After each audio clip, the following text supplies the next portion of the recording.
ஆயிரம் கைகள் வேண்டுமடி தலைவி. சூரியதாகம் தீரும்படி சுந்தர பானம் அள்ளி குடி தலைவா.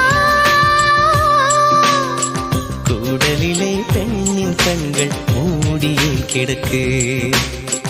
கோடுகளை தாண்டும் செய்கை சம்மதம் அதற்கு. பூ நான்கு முழம் போதுமடி பெண்களுக்கு. வாவா வாசலெல்லாம் வழி திறக்கும் ஆண்களுக்கு.